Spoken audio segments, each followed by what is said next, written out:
Assalamualaikum warahmatullahi wabarakatuh. Kembali lagi bersama saya akan membahas tentang menulis konsep informasi.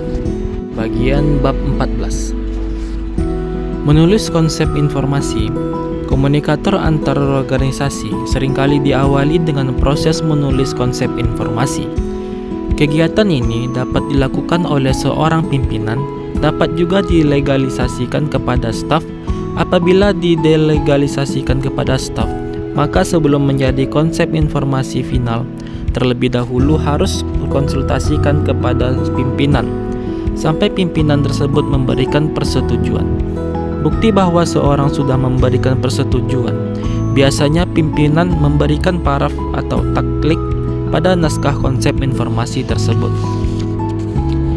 Agar informasi tersebut dapat diterima dengan baik oleh audiens yang ditargetkan, maka perlu ditulis dengan langkah-langkah yang cermat.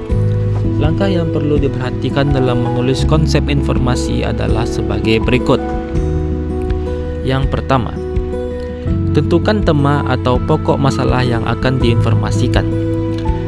Tema atau pokok masalah terkait dengan perkembangan kebijakan atau kegiatan tertentu yang aktual yang akan diinformasikan kepada publik atau internal dan eksternal. Selanjutnya, kumpulkan data yang relevan.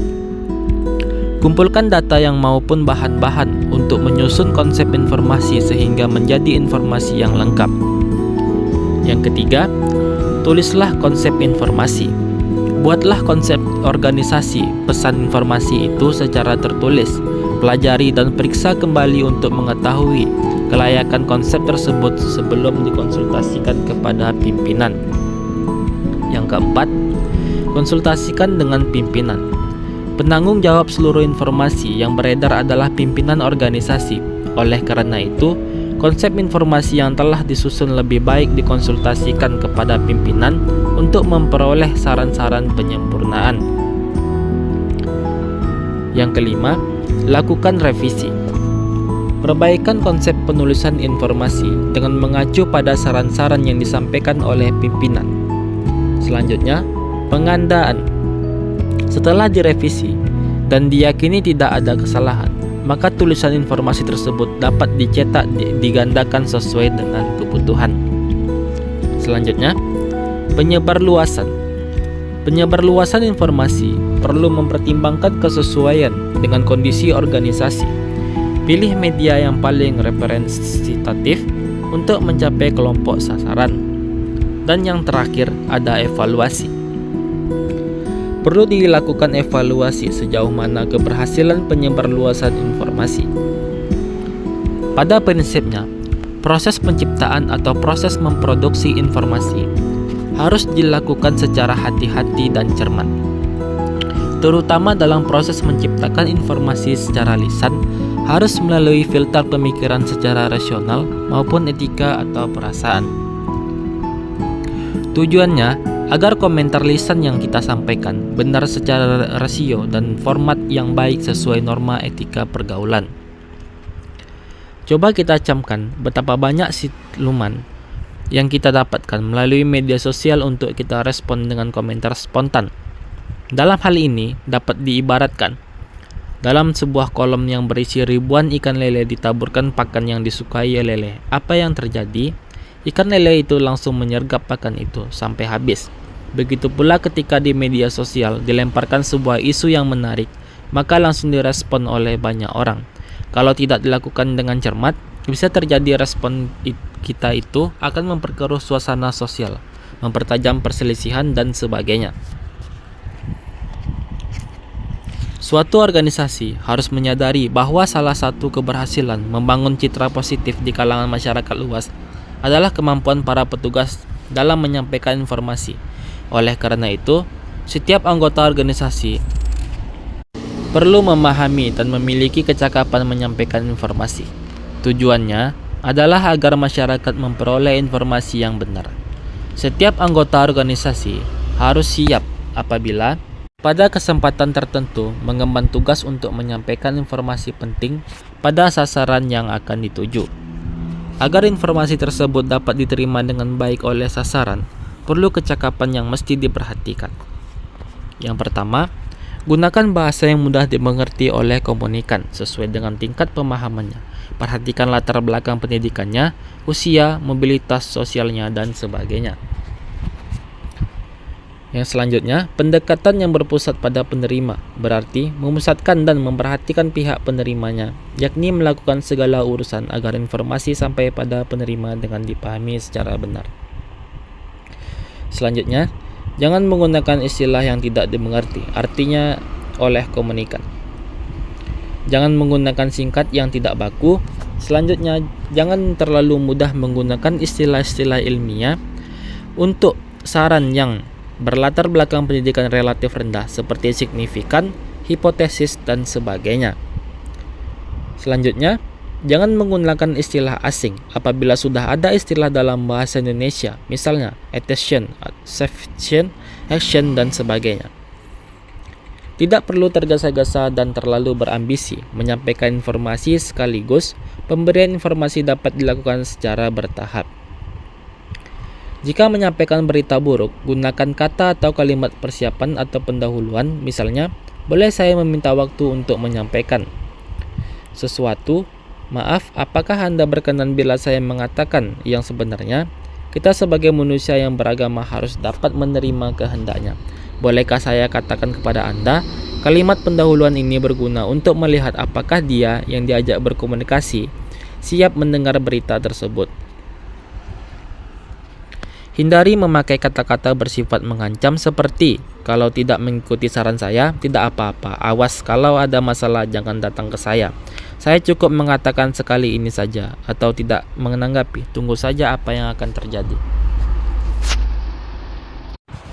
Saat peran informasi menjadi sangat penting, baik untuk kepentingan organisasi maupun pribadi. Oleh karena itu, perlu perubahan pola pikir yang semula menempatkan prasarana informasi dan komunikasi hanya sebagai pelengkap dan pendorong. Harus diubah sesuai dengan kondisi global yang menuntut teknologi informasi dan komunikasi menjadi motor penggerak pembangunan.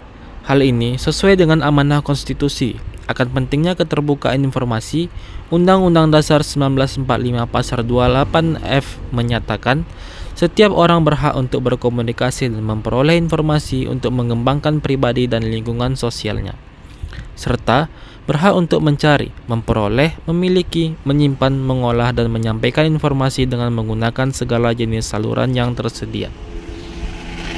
Pernyataan tersebut dikuatkan oleh Undang-Undang Nomor 14 Tahun 2008 tentang keterbukaan informasi publik, Pasal 1 Ayat 2, bahwa informasi publik adalah informasi yang dihasilkan, disimpan, dikelola, dikirim, dan atau diterima oleh suatu badan publik. Dalam Pasal 2 Ayat 1 disebutkan setiap informasi publik bersifat terbuka dan dapat diakses oleh setiap pengguna informasi publik. Kecepatan dan ketepatan informasi publik diatur dalam Pasal 2 Ayat 3. Setiap informasi publik harus dapat diperoleh dengan cepat dan tepat waktu, biaya ringan, dan cara sederhana. Dalam kaitan keterbukaan informasi, Jurgen Habermas menyayangkan adanya situasi ruang publik yang terbuka. Pola komunikasi dilakukan dalam wilayah sosial yang bebas dari sensor dan dominasi. Budi Hardiman 2009. Secara umum, kondisi faktual menunjukkan dewasa ini distribusi pemilikan media komunikasi, terutama media sosial berbasis teknologi seluler atau smartphone, sudah dijangkau ke desa-desa. Pada dasarnya, masyarakat menggunakan smartphone untuk bersosialisasi dan mencari informasi.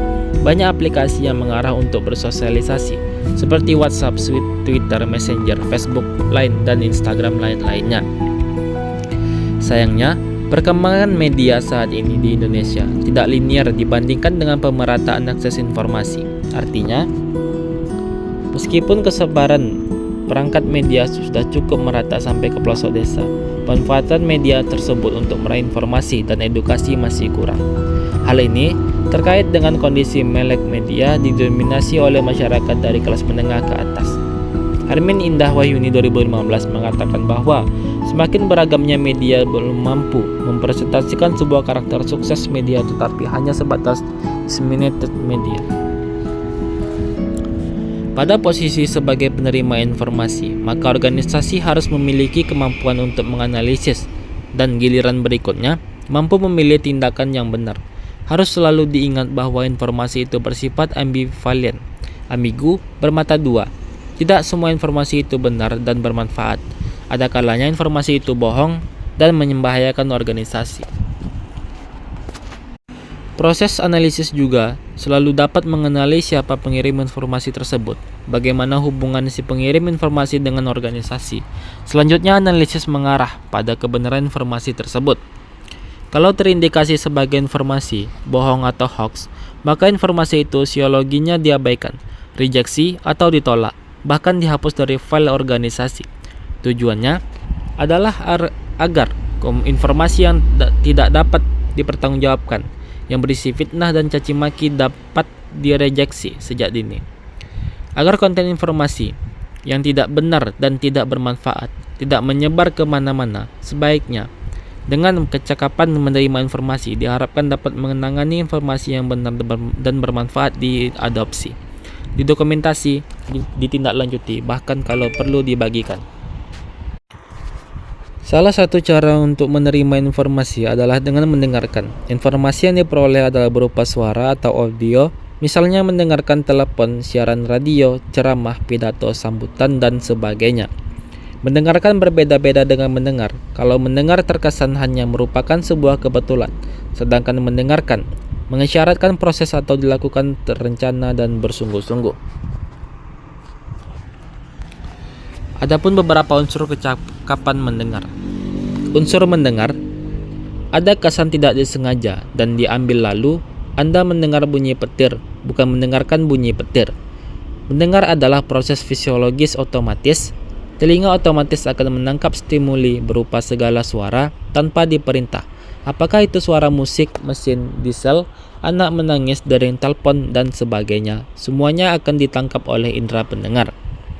Unsur memperhatikan, artinya secara sengaja kita memutuskan perhati dan kesadaran kita pada stimuli tertentu dengan mengabaikan stimuli yang lainnya.